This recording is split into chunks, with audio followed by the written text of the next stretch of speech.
Hello and welcome back to the EV Cafe Takeaway, that podcast that is focused on that zero-emission future that we all hope for. Every week I'm joined by one of the wonderful members of the team of the EV Cafe, and this week is no exception. I have the lovely, the inimitable, if I could say the word, John Curtis. Greetings, darling. Are you well? I'm very well. And for those of us, and we'll introduce our guest in just a second, but we're hats. We're donning hats. So if you want to get over to YouTube, go and check out our hats. John is a legend. But actually, we have a true legend. We have an innovator, a pioneer, a collaborator in the wonderful Chris Hazell. I'm always wanting to call you Chris Felten, but because Felten is the company that you co-founded and are CEO of. Chris, welcome. Welcome. Thank you very much. It's our pleasure. Now, you've forced us into wearing hats. Forced is a bit strong. Look, we're all getting old and we're all losing our hair, so hats are becoming a more common situation, I think, these days. How true. This is true. This is true. But we are donning hats today on a ridiculously warm day. Anyway, but there we go.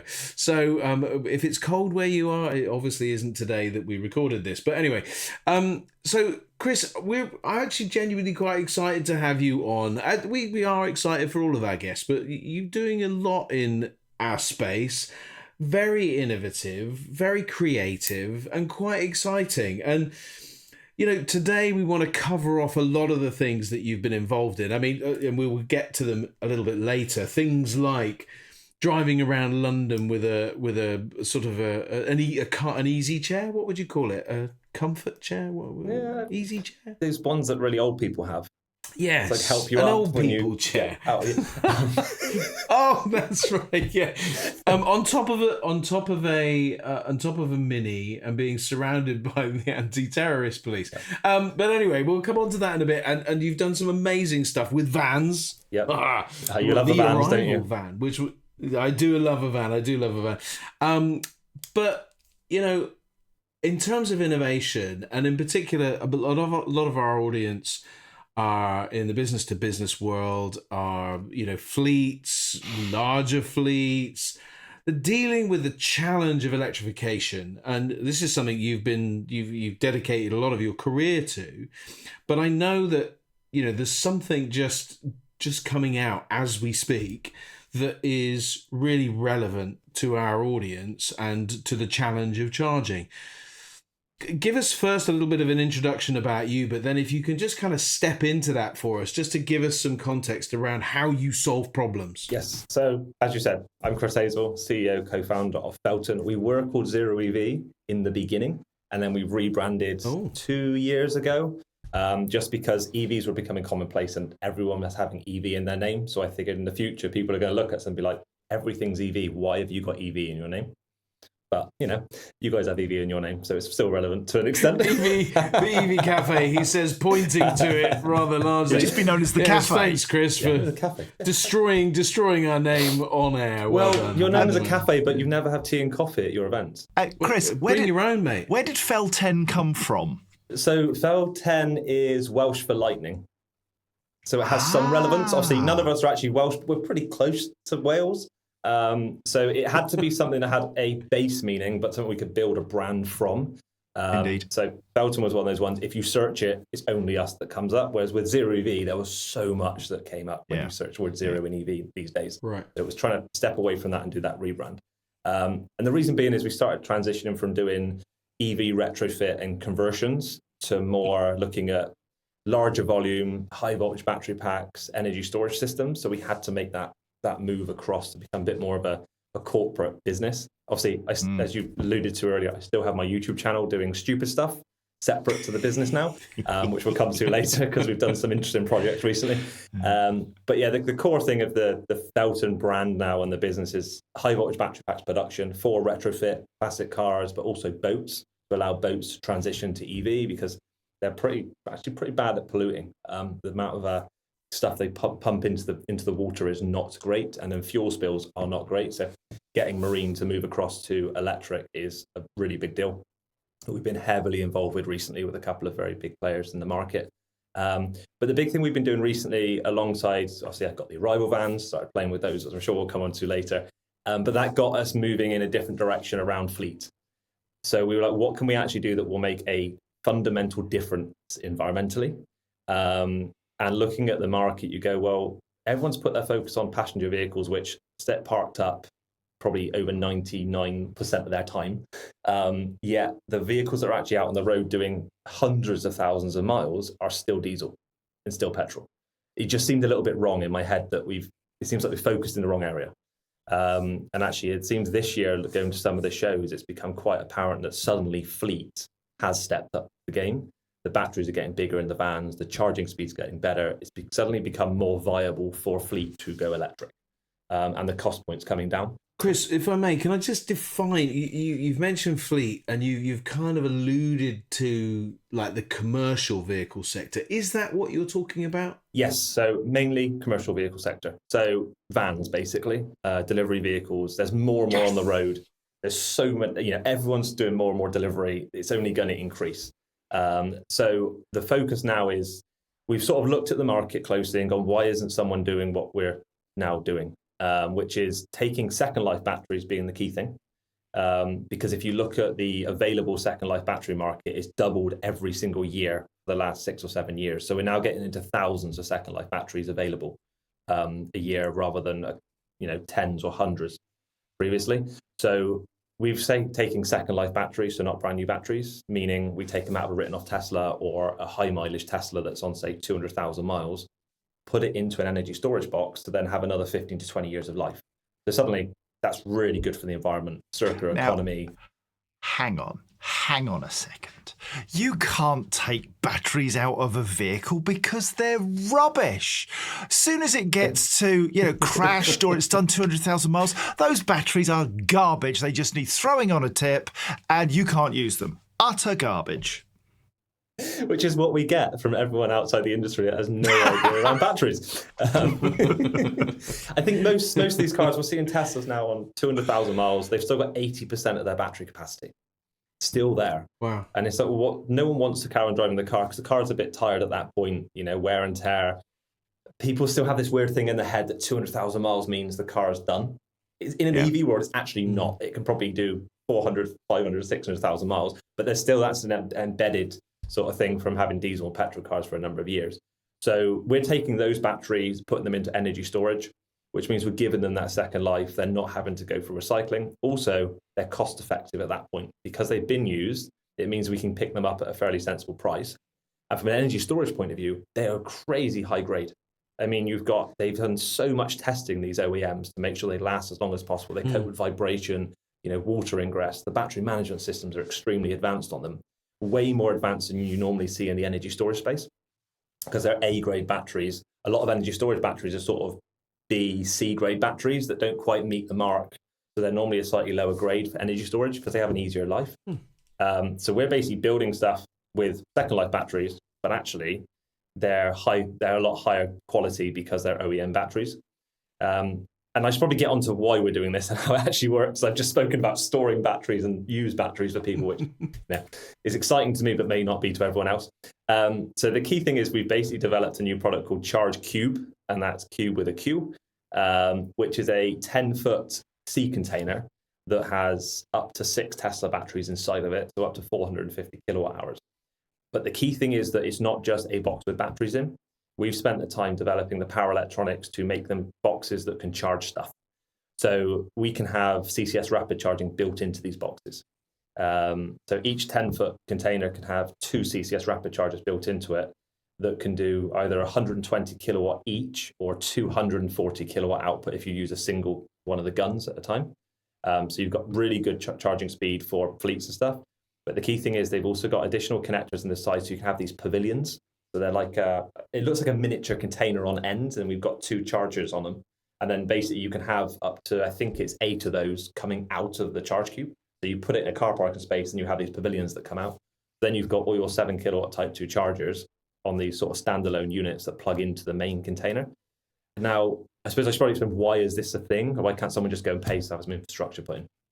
Well, most people like us don't own their premises. So you go and spend hundreds of thousands of pounds on your premises, you don't own it. So you've just given all that money to the landlord, or you've got to take it out when you leave, which is not great. You tend not to have enough power. As soon as you go and bring a big fleet in, it's like, well, do I have to pay hundreds of thousands of pounds to have the grid supply increased and all this stuff? So what we've been doing is looking at it going, well, we can probably buffer that with batteries. Most locations have enough power for a fleet of vans. They just don't have enough power at a given point in time to charge all of them at once. But if you can charge up the batteries 24 hours a day, and then you want to discharge those batteries for 6 hours, you've got enough because you've collected it throughout the day into the batteries, or you've put solar on the roof, which normally pays back in about 3 years now, to feed into the cube as well. So suddenly you've got this item that you can drop in. You can potentially buy or lease it over like a 5-year period, so it's all maintained for you. But the key thing is you feed your grid in you have available. It manages all your charging. You can install it in a day. So it's super quick to install. You can take it with you if you move location, but also you don't have to upgrade your power supply. So you just take whatever you've got, whether it's 32 amps 3-phase or 63 amps 3-phase available, you just feed that into the battery basically. And that then allows you to charge your fleet whenever you need to, but also not have to upgrade your grid supply. Wow. Which, I mean, let's be honest, Chris, the upgrading of the grid supply is where the wheels seem to come off a little bit for so many of the companies that we're talking to. A lot of the fleets are recognizing that they need to create hubs for fast charging, but they need to be in control of them, because take a fleet that typically will go home. They will spend some time in one or other of their depots at different times, but they won't necessarily have the dwell time that we've become accustomed to of overnight or 10 or 12 hours or whatever it is, but they need that instant stuff. And it sounds like to me that you're giving the opportunity, and I mean, I don't know how you amortize the costs and what sort of costs we might be talking about here, but how you can drop in and charge those vehicles and get them out on the road and deal with that big challenge of getting power into those vehicles. That's critical, and it sounds like you're really solving a problem there. What sort of cost are we talking about? So you're varying. So our smallest unit start at 62,000. So that is 150 kilowatt hours of battery, 4 Type 2 chargers. 6 Type 2 chargers on the pavilions as a standalone drop-in unit with the battery buffer. And then we range up to just over 200,000 when we get to the 450 kilowatt hour, 8 pavilions, CCS rapid charging built. And so what is that? So for a fleet that is kind of dropping that kind of solution in, let's take the big expensive one with a couple of, rapid chargers and 8 or so base chargers, and we can easily do the maths on those. But what's the sort of payback period when we think, in comparison to what else we can do, or if we incorporate solar and all of that kind of stuff? I guess you've done the maths on that. Yeah. So if we incorporate things like solar, the payback works out roughly around 3.5 years. But that's fully paid back based on the fact that you're using solar or you're charging when electric's cheap and you're using it, say, in the day when electric's really expensive.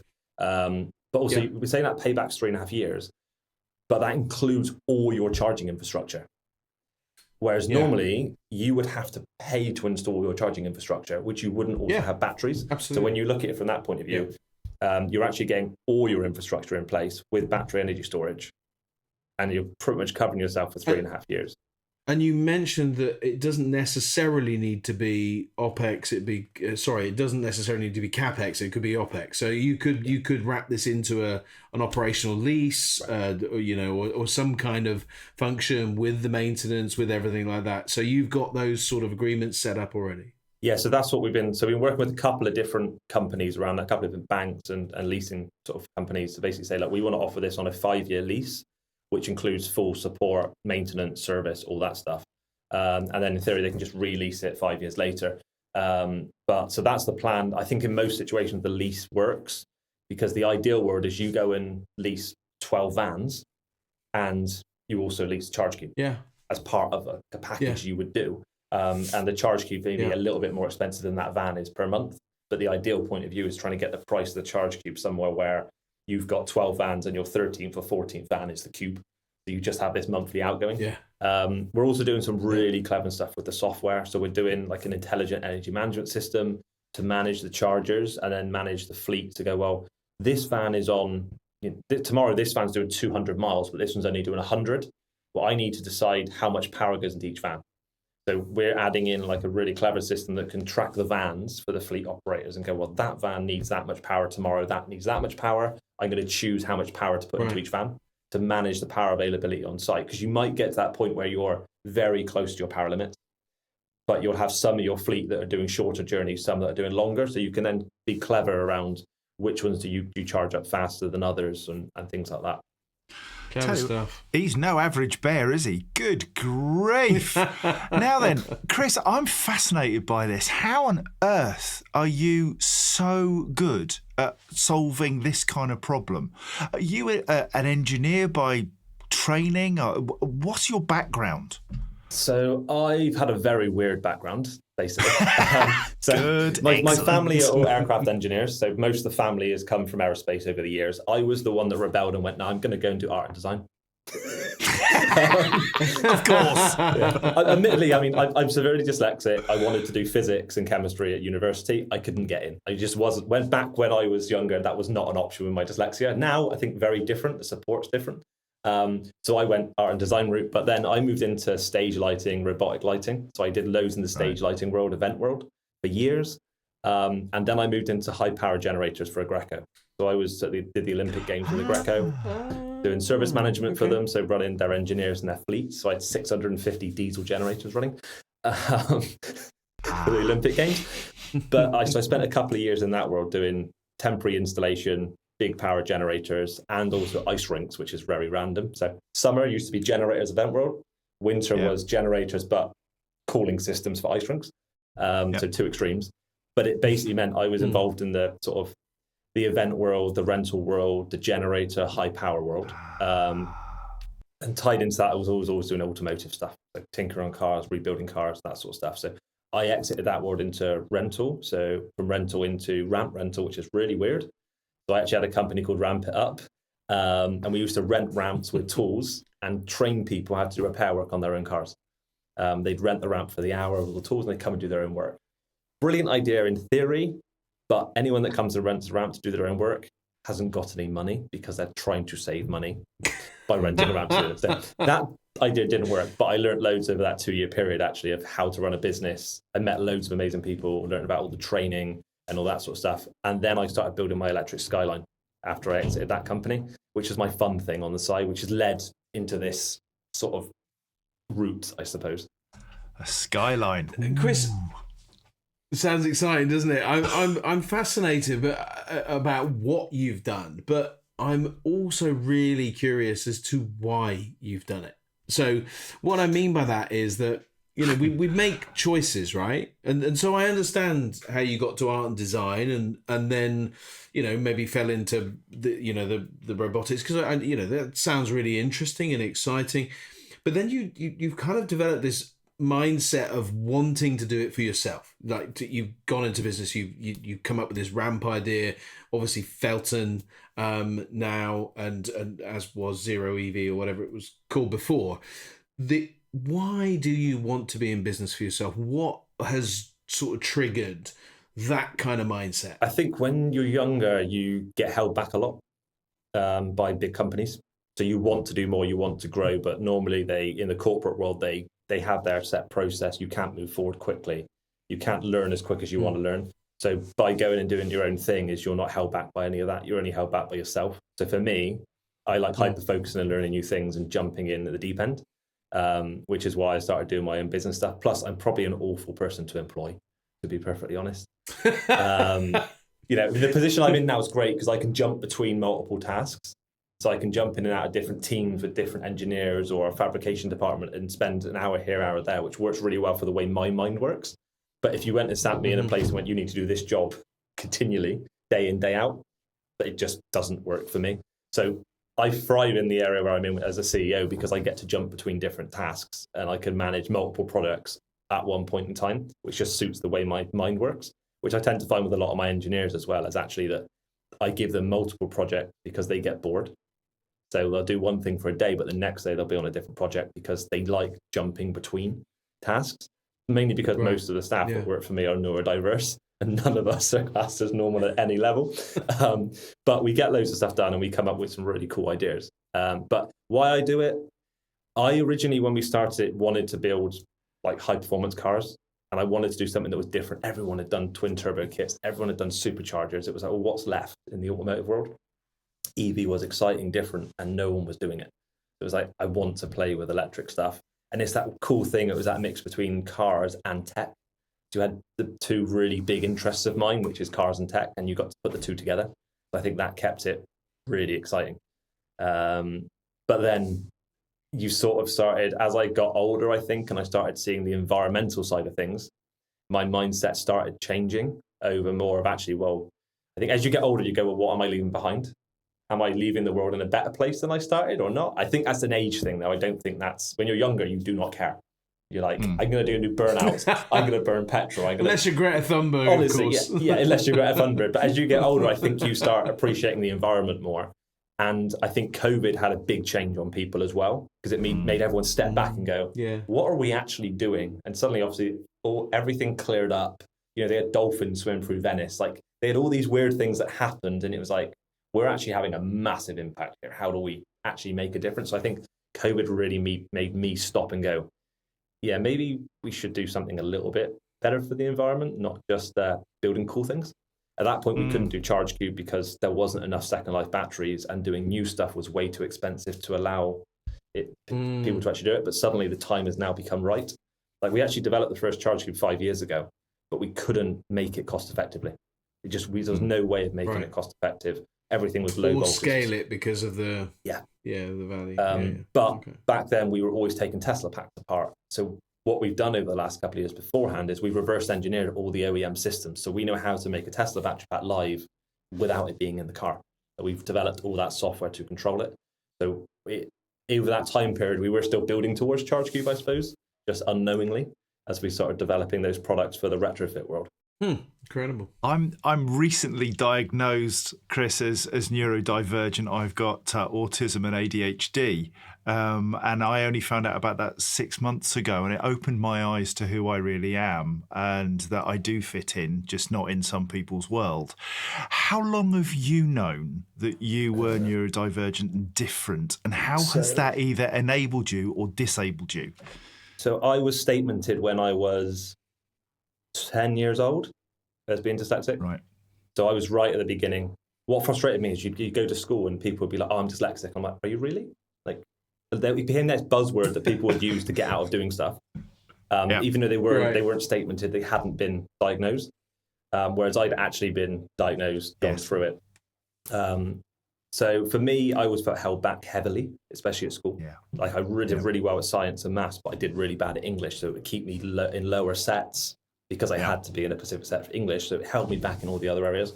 Now, suddenly, with the uptake of AI, suddenly being neurodiverse actually is becoming a humongous benefit, because you think about the world differently, you approach things differently, and with the new AI stuff, the systems you're working with can move as fast as your mind works, which is, I know, sounds weird, but I always felt like I could get more done if I could find a way to help me. And I think that's the key thing, is with the new technology coming out now, if you're neurodiverse, suddenly you can do way more and move forward. I think one thing we need to look at is we need to look back hundreds of years. Everyone suddenly went to this academic system of you need to learn to read and write. Hundreds of years ago, you had scholars for that specifically. No one else read and wrote. So actually, you are not, in my head, neurodiverse is not really a real thing. I know that's going to sound weird, but I think neurodiversity is just normal. And the way the systems develop, it suddenly made you a different person, where if you looked back hundreds and hundreds of years, everyone was neurodiverse to some level. And everyone is. They just labeled Chris, it. I think you've hit a nail on the head there. And, so if I was to consider my life, right, I'm, from a child, I was the horror story, loads of, everything was wrong. I was in. You've just won the internet, my friend. I'm coming for you. but not a lot is the truth. But this is it.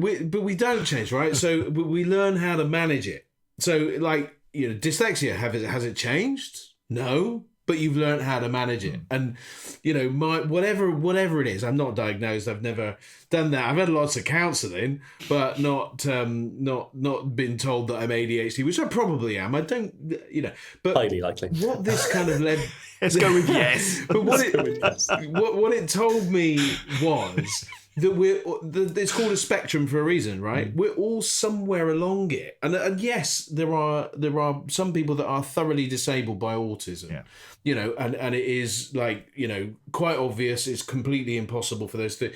But when I look back over time, and I make assumptions, because some of the greatest people that have done some amazing things, and I think of our communities now, are absolutely clearly ADHD or or autistic to some degree. We know people within our community. Michael speaks. I've forgotten his surname just for the minute, John, but you'd know him. Barton. Mike Barton. Yeah, Bristol.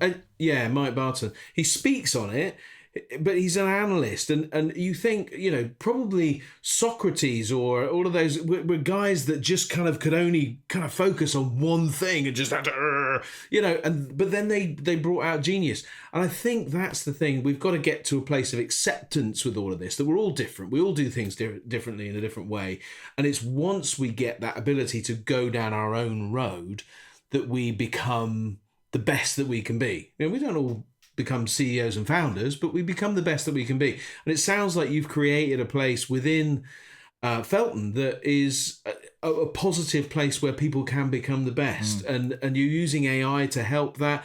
Talk to me a little bit about your company and all of that, and how you've kind of taken the knowledge and used it wisely. So I have probably a very odd management technique, which some people struggle with that come into the company because they're trained in a very specific way how to manage and structure.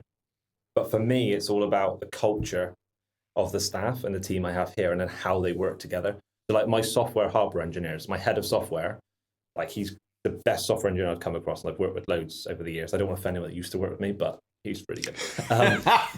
But I've known him for years. Counselling is available if you've been affected by this. I brought him in from repairing iPhones. His experience was playing with Arduinos at home, never did anything in the software world. He is phenomenal at software, but I managed to get him into a place where he's constantly learning. So I load him up just enough that he's always learning. So I never let him have a drop off. And it keeps your mind in a very specific point.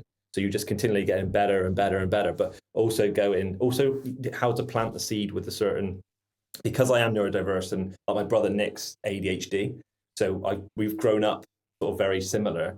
You know how to manage people, but neurodiverse people in a very different way. And I think I take it for granted, but I've learned how to manage them. And it means that now, because I'm the same, like what works for me tends to work for them.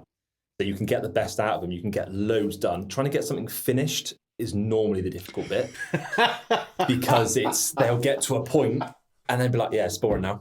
I'm going to go and do this, which I'm just as bad. So trying to get the last bit over the line. So that's where you have to have a mix of different neurodiverse people. The ones that are sort of a bit more like slightly more autistic. So they want to see something right through to the end and make sure it's 100% perfect. Then you also have the ones at the beginning that are super excited to get it to a really good point. They get 80% there and then lose interest. So you just need to know when the swap over point is to go, you've done this design, but you don't want to do the drawings to go with it. Right, we've got someone else that's happy to just do the drawings.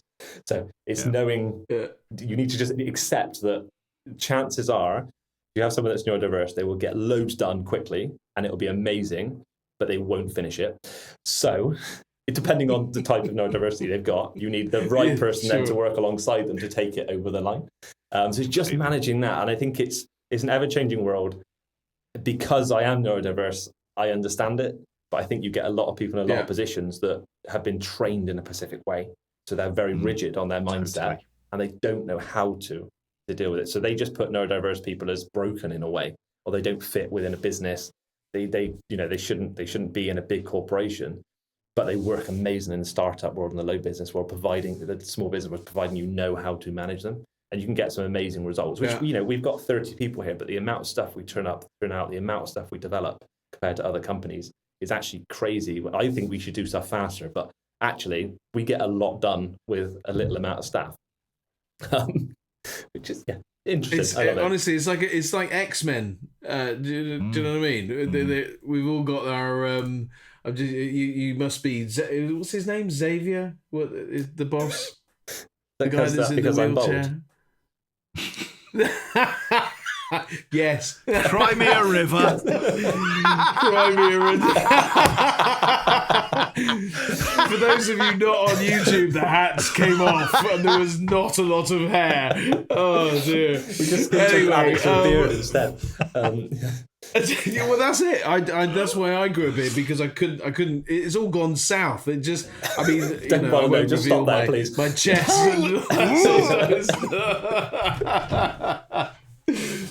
But Chris, I mean, clearly with all of this, so we've got the business, and we the ChargeQube makes sense for fleets and all of that sort of stuff. But alongside of this, you do seem to be having a little bit of fun. Some would argue maybe too much, especially at my expense. But anyway,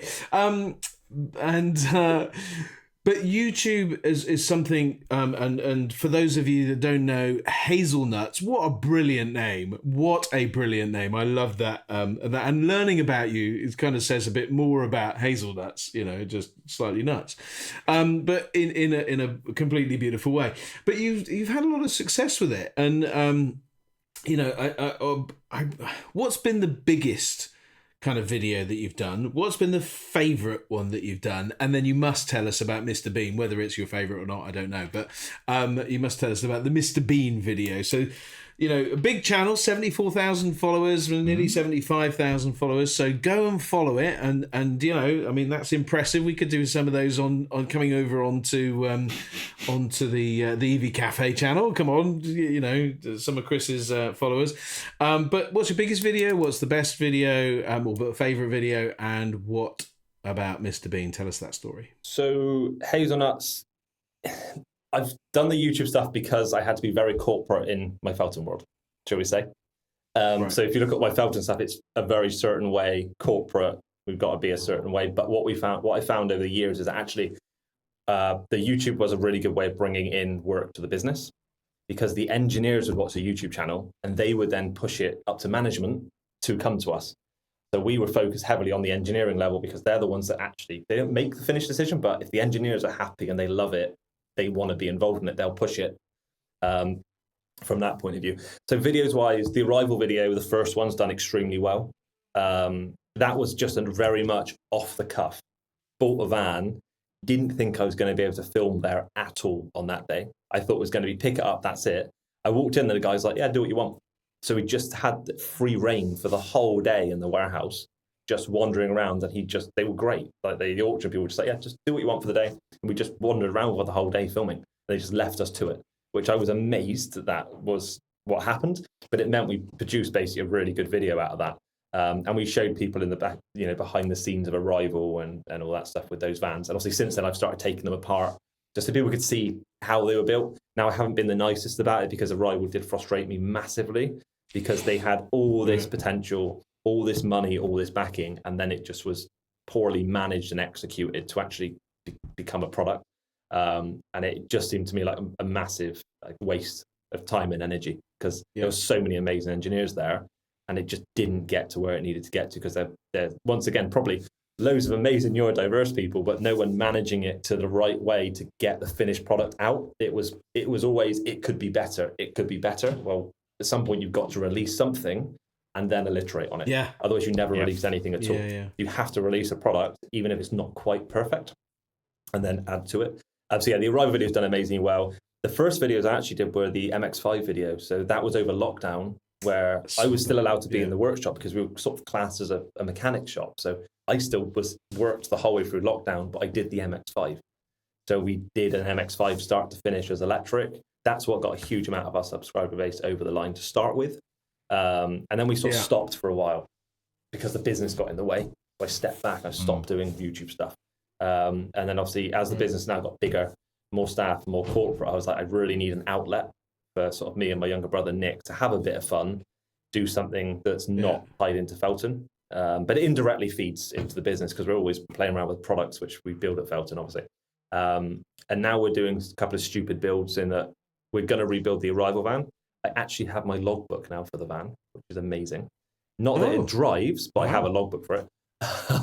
So I managed to get that sorted. So in theory, it can go on the road, but I need to actually get it to drive. So the plan is we'll rebuild that with a Tesla Model 3 system in it, and then I know it can be used day in, day out reliably. I've got the van build I'm doing at the moment from the T5 van with the Tesla chassis that I've been trying to fit the van body over this Tesla chassis. Spoiler, it isn't going to fit. You'll find that out in the next video coming. So it looks like I'm going back to how I used to build stuff, which is build a subframe into the van, put a battery pack under the floor of the van, and do a bit more of a classic conversion, which actually people will probably enjoy. And then the Tesla chassis I have is actually going to become something rather special, which I'm not going to tell you yet. But a wide-bodied low thing, something a little bit special is going to happen to that, which will be quite funny to see on the road long term. But yeah, we've ended up going from one project to two projects and the arrival van on top of that. So I've never got enough hours in the day, but it's fun. One day a week I'll spend doing YouTube stuff, just trying to get videos out for people to something they can enjoy. That's a little bit more me outside of work rather than the corporate sort of approach I have to take in work. Chris, are you somebody that likes routine or hates routine? I like routine it's probably a mid-level in that I have to have a set routine in the day. What happens in the day floats around, but it's more of the lines of I like to know that I get up at a set time every morning, go to the gym. Certain breakfast, always stop at a certain time for lunch. So I have a level of routine, but that was more my way of managing my neurodiversity. And you'll find a lot of people with ADHD. One thing I found as I've got older, my traits have altered because I've learned to manage certain things, but I've allowed certain things to sort of not step back, but in school you're very much pigeonholed into a certain way and your thinking is a certain way. So as I've got older, I've been trying to just relax that a lot. So my dyslexia has come out more in some ways as I've got older. My level of ADHD that's mixed in with it's come out in more ways because I'm not suppressing it anymore. But the routine is my key thing. I have to have a set routine to keep me focused to some level, because without that routine, it just becomes absolute bedlam. But my wife, normally Stevie, she's the one that keeps me in my routine, keeps me organized. She's autistic, and so she's sort of planned, organized in a way, which makes me planned and organized to a certain level. So that keeps me on track. How do you make time for her? How you mentioned time earlier, and you've got so much going on in your life. How do you focus on the priorities for you? And Stevie, giving you that framework is clearly an important part of your world. So for me, I don't have kids, which is great. We don't have kids, which actually means that we have a sausage dog called Slinky. But apart from that, we don't have kids. So there's definitely more time available, obviously. Normally for me, it'll be sort of up at 6 a.m. I'll, go to the gym, go to work. One big thing I found with the gym in the morning, biggest difference. Like since I started doing that for a year and a half ago now, it just completely changes your mindset for the day. It really does just clear the mind, gives me that bit of time just for like that 40 odd minutes just to refocus for the day. So I go into the office sort of understanding what I'm doing for the day rather than go into the office and trying to work out what the hell I'm doing that day. It's a big deal. Then I'll work to say 5 or 6 o'clock at night. Normally, my one rule is that I always put down my laptop at 9 p.m, no matter what. So my cutoff is 9 p.m. every night. So if I've got work or not, 9 p.m. is the cutoff, and then I can sit and watch Netflix with Stevie and stuff. Even though when I'm sat watching Netflix, I'm wasting time. I could be doing other stuff. I think I've sort of learned. I have to have 8 hours of sleep, and I have to shut off at a certain time at night. Otherwise, you'll just burn out. So it's trying to get that balance right. Normally, I'll always film on a Saturday, but Sunday I will do editing and just chill out. So I'm still doing work because I'm editing videos, but I'm sat, I'm relaxed, doing bits of work around the house. All of that sort of stuff. So time is always tight, but it's all about what you don't do more than what you do is what I'm finding. Absolutely. Yeah. And what I can give to other people to do. Are you happy? You know, we talk to a lot of people who give they present that they are happy people, very confident, capable, and doing stuff. You actually seem to have a real inner contentment about where you are in life. Are you happy? I don't think anyone's truly happy. Like realistically, everyone's always got, no matter what you're doing, there's always something that you're not happy about. Life is never perfect. And anyone that tells you that their life is perfect, it isn't. Even the most wealthiest people in the world with the most things have still got things they wish they'd done or wish they were doing. So in one way, I suppose, I'm happy in that I've got a good family there. I've got a great team of staff, but I always feel that we could get more done and do more, which is what holds me back. But that will change soon because we're just raising money on an investment round at the moment. So we'll have funding soon, which we haven't had before, to actually be able to grow quicker. That's exciting for me. Like, I'm going through all the stress now of how the hell do you raise money? How do you do all this stuff? Dealing with investors. That's one thing I've struggled with heavily recently that people don't tell you when you get into investment is the level of disappointment and the level of rejection. It brings me back to when I was sort of at school going, you're not good enough to do this. Yeah. You're not capable of doing it. You're not going to be able to do anything with your life, sort of thing. You get back to that weird mindset of, well, maybe if I'm not good enough, what if the business isn't good enough? What if the business isn't doing the right things? Because you get so much rejection when it comes to investment. You'll send an investment deck out to hundreds of people and like a couple will reply. And you'll have a couple of great meetings and they'll have a meeting which is great. The next email is, we're not interested. And I'm like, but so it's just loads of, that is hard. I don't think trying to get yourself to cope with that is really difficult because it's just rejection after rejection. So, I mean, the best way to look at it, I think, for a lot of people is, for me, what else would I be doing with myself if I wasn't in this situation? I'd be working 9 to 5 for someone else. Actually, I'm not working for someone else. I'm doing what I want to do whenever I want to do it. And I think that's sort of the way to look at it is I'm happy in the fact that I'm able to do what I want to do when I want to do it. And I think the main thing that I've done over the years is find enjoyment in others, in that if my staff do well, if my staff achieve something, that's the bit I think you've got to thrive on, is them and doing things for them to make their life better. There's a sort of a weird emotion that comes with that, which is so odd to explain, but also crazy fulfilling at the same time. My little sister Annie heads up our development team, and just seeing her progress and do more, manage that team, grow with it.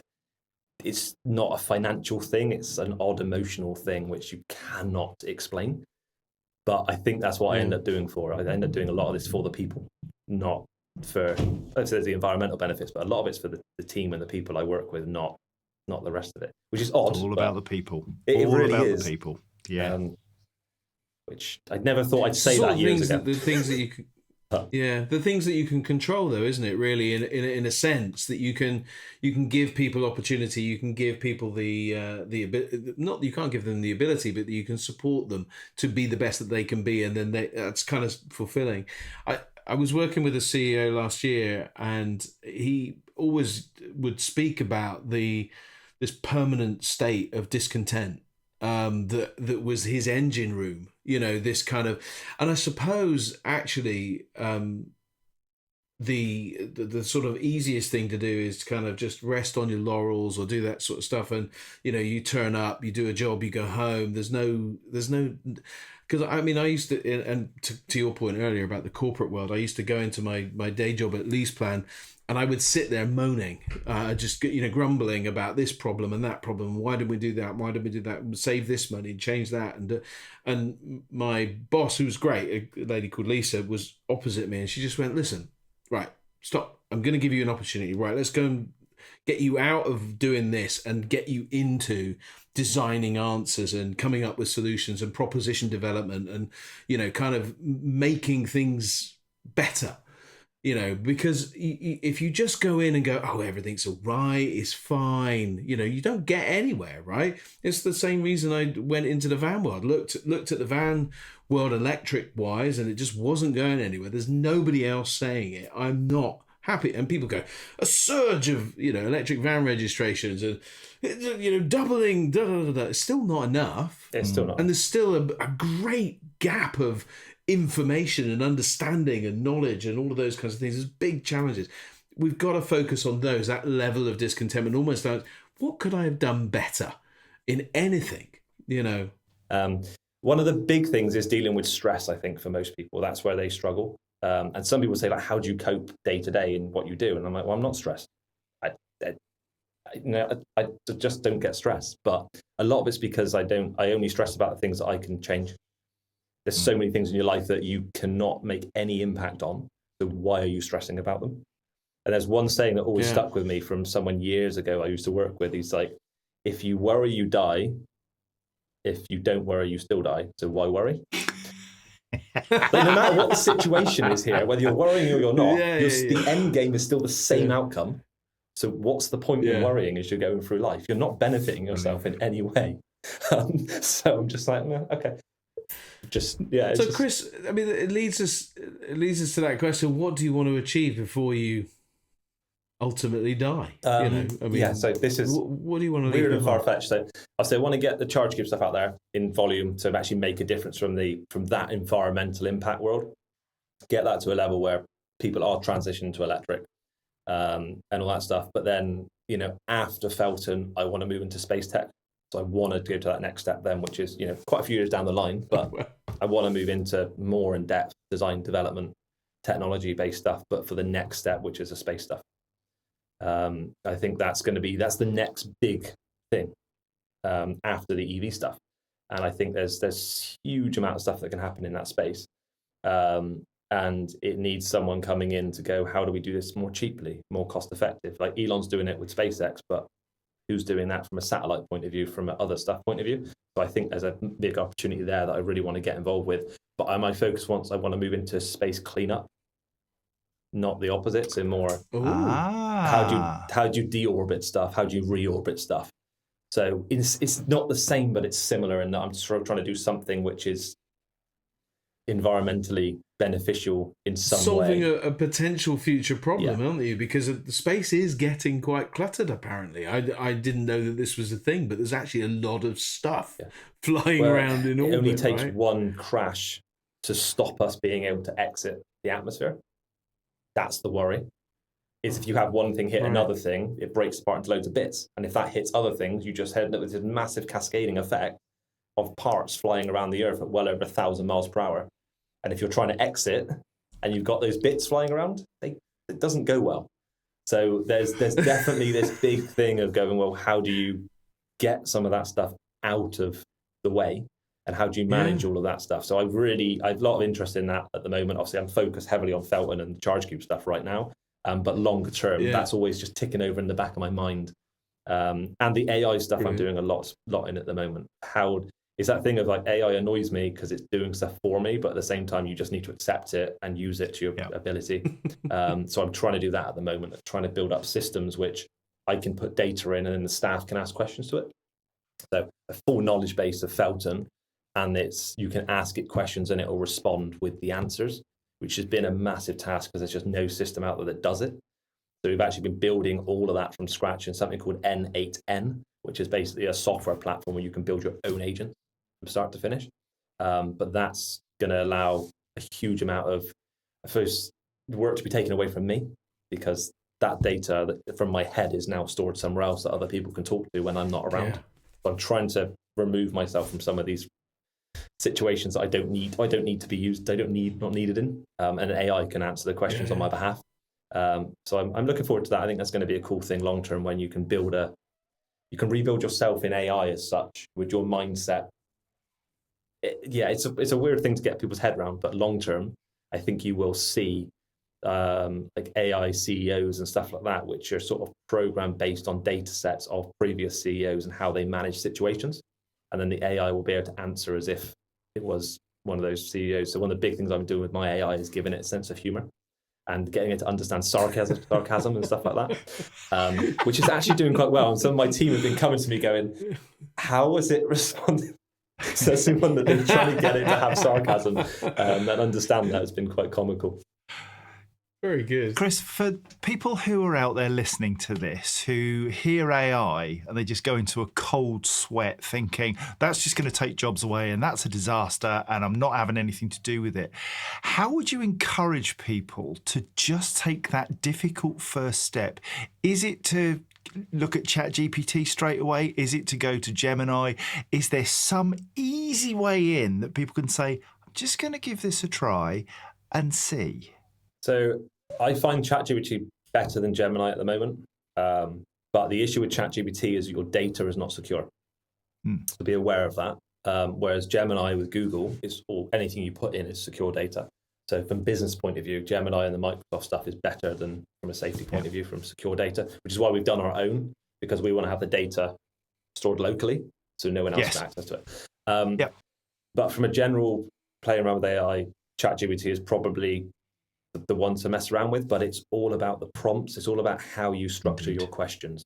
If you can get your question structure correct, you'll get great outcomes, but you really need to get it to understand. Like, we do a lot of stuff around like English law and stuff like that. When you're doing like stuff for HR, you have to tell it, we are based in England. This is the date. It needs to be based on these facts. Otherwise you get a weird mix of stuff back, because you've got something that has so much knowledge based on, say, the internet, that there's so much miscommunication with it. You really need to try and fine tune it.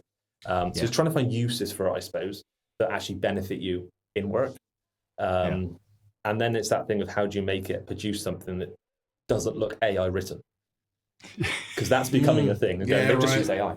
Yeah. Like suddenly some of my staff emails have got amazing recently. I'm like, how have their emails suddenly gone from this to this? It's because they just hit a button on Google on the thing and it just says polish. Respond to this for me. Respond to this, polish, formalize, and suddenly it just adds loads of stuff. And you're like, that wasn't you that wrote that. Clearly you've written it, hit a button. So there's certain things around that where you're like, oh, what's going on? But I think what's going to happen soon is Apple were about to release their AI mixed in with Siri. And I think that will make a big difference, because you'll be able to just talk to it. I think the speech-based AI will become the big thing. I think typing it in long-term is going to become not a thing. I think everything is going to be just talk to it. It's going to be the most effective way of communicating, is just say something to it, it'll respond. So I think day to day, that's where you'll get to. Everyone uses Alexa and stuff like that as well. So as they get better, I think you'll naturally just talk to it and it will give you all the data right there and then instantly. So I think that's where AI is going to become a big thing. Jobs, it's, if you look back at history, jobs get taken out all the time with new technology. All the time. Like the big one that people should really be worried about is not the AI, but they should be worried about the humanoid robot stuff that's developing, because that takes big physical jobs very quickly. Like AI is affecting one area, but you've got the humanoid robotics, which is affecting another area. So you're very soon going to hit a point where you're not needed anymore. Well, but this is the thing, isn't it? I mean, we've heard about, we won't get into the politics of it, but all of the tariffs and America trying to get their automotive industry back. But it was interesting. I was listening to somebody talk on that, and they were saying that back in Detroit in the 60s and 70s, there'd be 30,000 people employed to produce the General Motors, this or that, the Chevy, whatever, the Camaro or whatever. Now, if you were to bring it all back and do it, you'd probably end up with like 2,000 people, but they'd be producing twice the amount of stuff, and it's like, well, the world has changed, right? In terms of the way we manage stuff, the way we do stuff, and it's always going to change. It's going to be interesting to see how we adapt as the human race to this sort of growth in tech. Can you sort of have you got your head around that? So I think you just look at the younger generation. We want to work. We have a certain mindset, depending on the age group, depends on how you look at the world. If you look at the younger generation, a lot of them don't want to work, or they want to work 3-day week or 2-day week, or they want to work remotely. Like, actually, it's already started changing. The people that are struggling with it are the older generations. The younger generation are already accepting this as they're coming out of school. They know that it's going to change. It's going to change fast. I did a talk recently at a school, and it was talking about the new industrial revolution that's happening right now, and that every kid that leaves school will potentially have 4 to 5 careers in their lifetime. Most people, that are 40 plus these days would have had 1 career in their lifetime. That's how they were programmed. Now, younger generation, 4 to 5 careers in their lifetime. So I think that it's just the world's changing. The younger generations are already adapting to it quite quickly, and they've been brought up with rapid change. Like, I was at a weird point when I grew up where I remember the world without social media. And then when social media came in, I was sort of right on that part when I was a kid. So I know both sides of it. Obviously, younger generations know no different and how fast things change. So they're used to it. To them, it's just normal. But to us, it's more difficult, I think. So yeah, I think it'll be fine. It'll probably help stabilize global politics and all that stuff over time as well, because everyone will be able to manufacture anything everywhere. And people maybe just need to step back and start enjoying life instead. And traveling more. And like, I travel loads, and that's one thing that we try and do is travel a lot and see culture and stuff. So maybe it'll allow culture to come back.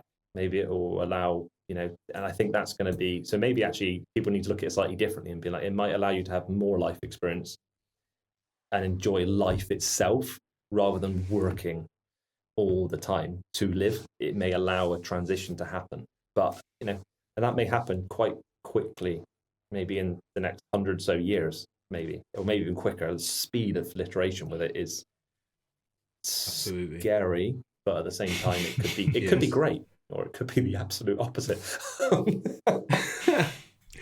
I mean, I've said this a number of times. There was a great quote from a guy called Justin Trudeau, which is a long time ago, actually, probably 2018, 2019, where he said, the pace of change has never been so fast, and it will never be as slow again.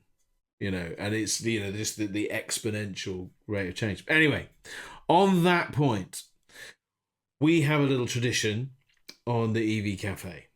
And if you've listened to any of our other podcasts, you will know what is about to happen. I'm just looking to see if there's evidence that Chris has ever listened. No, he hasn't.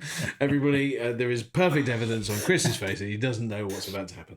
There we go. We won't hold it against him, but we will give you the same opportunity afforded to others. And it is to present you with... Ooh. And there it is with the lightning bolt. There we go. So particularly poignant for... Or the Felten. Meaning... Felten, yes, the Felten, the lightning bolt. And it is a magic one, Chris, and I'm going to hand it to you now. So there we go. It's coming to you. Right, there you go. Through. Yes, there you go. Good.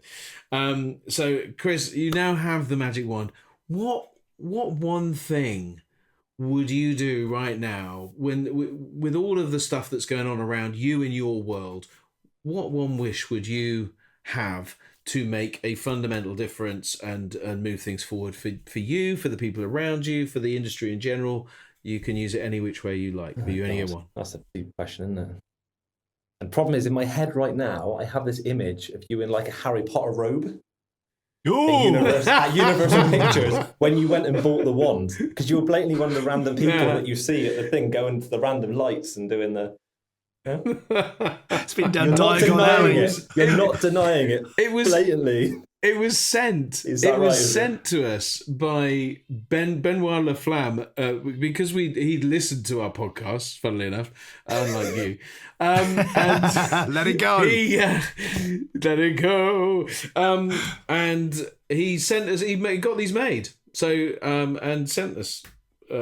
A magic wand. So anyway, there we go. That's the story behind it. I've never been to the Harry Potter shop, but Universal have bought 450 acres just down the road from me. But apart from that, yeah, it's the closest. What was one thing I would change, as in globally, just a general thing? You can use your wish as you want. It can be as big or as little as you like. It's up to you. Yeah, it's a really difficult one, isn't it? No idea. You got a million ideas. There's just stupid amounts of ideas going on inside my head, unfortunately. I didn't know which one would be. I think for me, it's more going to be a global impact of... I was really hoping that with like all the European Union stuff, that suddenly we'd slowly get to a point where globally we would have one, I suppose, more entity, and that politically they'd understand that manufacturing in China makes sense, because then you can keep the land really nice and pretty in these areas and not have to do manufacturing there. Like not doing manufacturing in the UK. We have great countryside, we have culture, we have, all these amazing old buildings. Why do you want to start doing manufacturing there when there's a place in the world with very little going on that you can just manufacturing? So I'd really, in my head, I'd just love to see that more globally managed approach, that everyone has their specialities, and they are, a bit like the human body has its key sections that work. You could do that globally. Unfortunately, I don't think it will ever happen until we colonize somewhere else.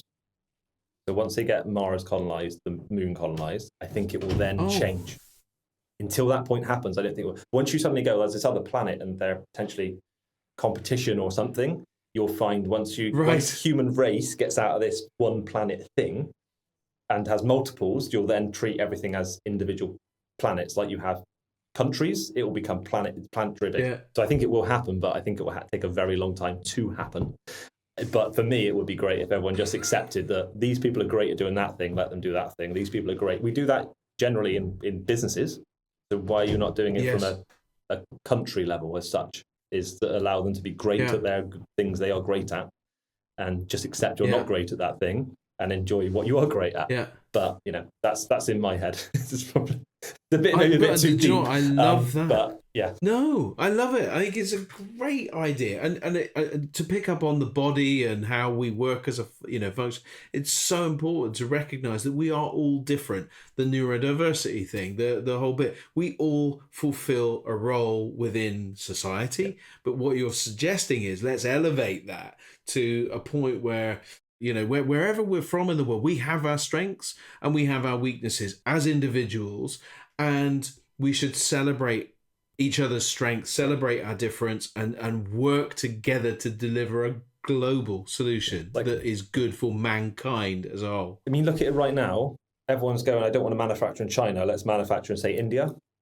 So we want to be environmental. Let's now build all the same factories again. And use all this concrete, do all this pollution in another place, just because we don't want to buy from that place. People insane or something. If you look at it just from an environmental level, it does not make sense. You have it all built there, working. You now want to do the same thing somewhere else, and then that one shuts down. It's just like, if you looked at it from an environmental point of view, you have one world, one Earth. You would go, that is mental. Why would you go and do that? It's like you have a wound on one arm. I'm going to add one to the other one, just for the fun of it. It just doesn't. Yeah, it doesn't make sense. But obviously, you've got to remove all the political stuff from it and just look at it from more of a. It's not that easy, unfortunately. I wish it was, but yeah, it just seems crazy to me.